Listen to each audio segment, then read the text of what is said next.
Hey, it's me, MLB. Here is chapter 29 of Shattered Image, and this one is titled Walls Coming Down. Would you let me go to her? Sero asked the lady as he looked up at her. She's okay. I think I said something that set her off, but she's not dangerous, I promise. The lady and doctors looked at each other. Everything, all the evidence before them, was telling them that you were dangerous, but they had also identified that Sero had a calming effect on you. Go and bring her back to the room as quickly as you can, the lady said. We will stay out of sight, but I will have the sedation team on standby, and if you need help, just yell and they will sedate her on the spot. Seems a little bit excessive, Sero thought, but he nodded in agreement. Okay, he said. Wanting to get to you quickly, he turned to head off to where you were, but the lady called him back.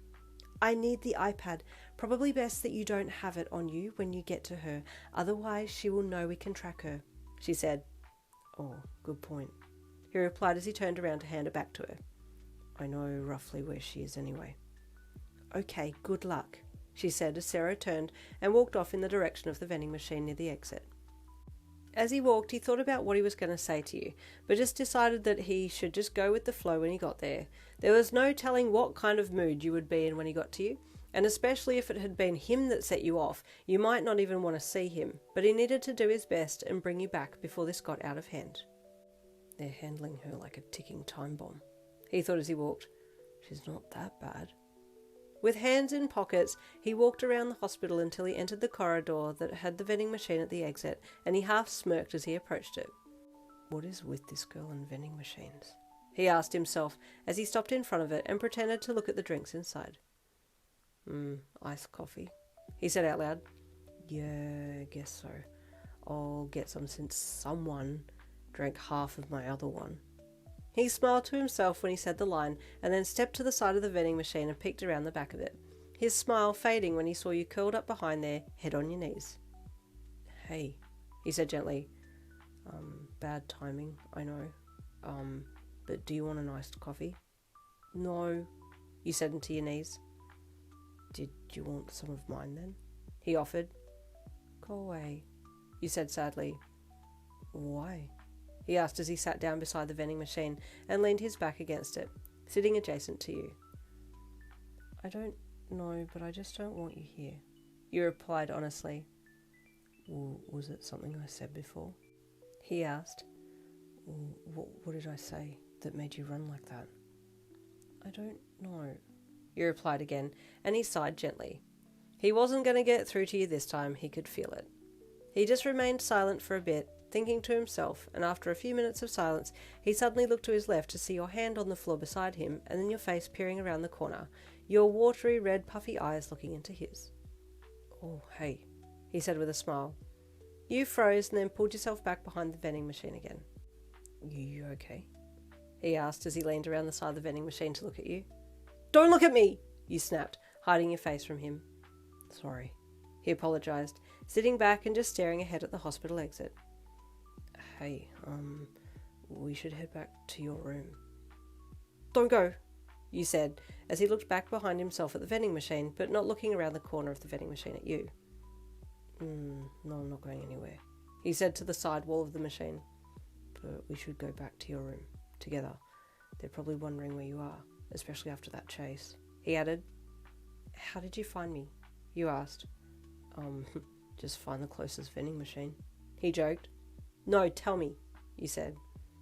I'll tell you if you tell me what's going on. You've been a little funny lately, and I want to know what's up, he said. This was a tricky one for you. You didn't really know how to explain it, but you did feel like something was off. Did you lie? What could you say as a lie?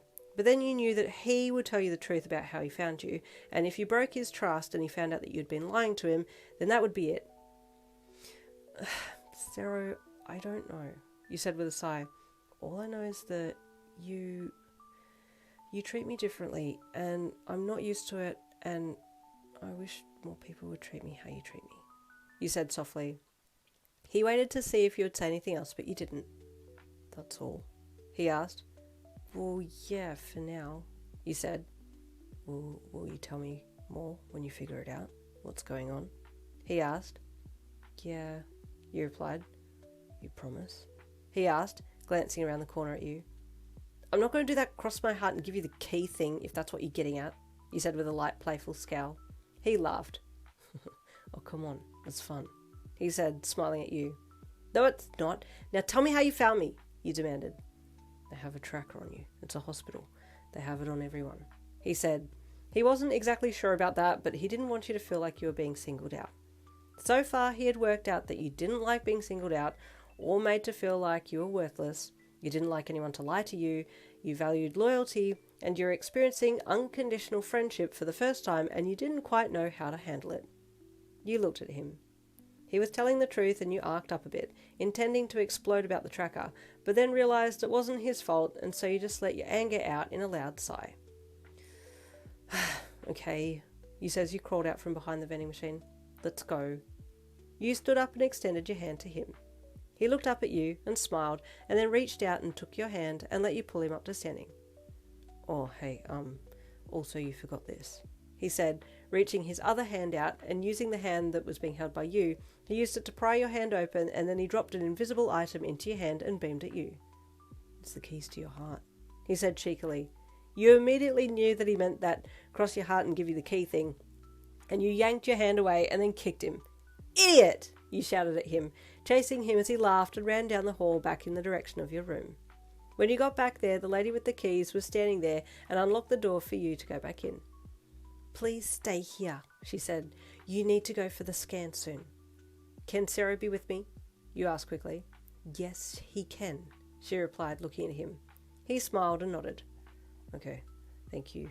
I'll wait with you then, he added, walking with you into your room and letting the lady lock you both in there.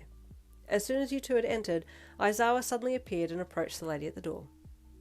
Oh, good afternoon, Eraserhead, the lady said with a polite bow. Good afternoon, Aizawa replied. How have my students been today? We have had an interesting day, but both of them are inside the room, she said. We were going to do the brain scan earlier today, but haven't had the chance. We will attempt it again soon. We want Yin to be as relaxed as possible to get a good baseline reading, she said. Good, Aizawa replied. Is Sero, my other student, with her? Yes, they are together now, she replied. Good. She will be as relaxed as possible then for the scan. He replied, I also would like to have a private word with you. I've been doing a little research of my own and have found some interesting information that I think might be of use to this case. Of course, she replied. Let's talk in my office. The scan is due to be done soon, so you will have the results by the end of the day, she added. Perfect. Will you be conducting electromagnetic imaging for the activation stage? He then asked, knowing what images and scans had been put on the request form. Yes, of course, she replied. Now, shall we talk about the information you have found? Yes, let's, he said as he followed her to her office. Ooh, I wonder what's going to happen next. Stay tuned for chapter 30 coming tomorrow. I'll see you then.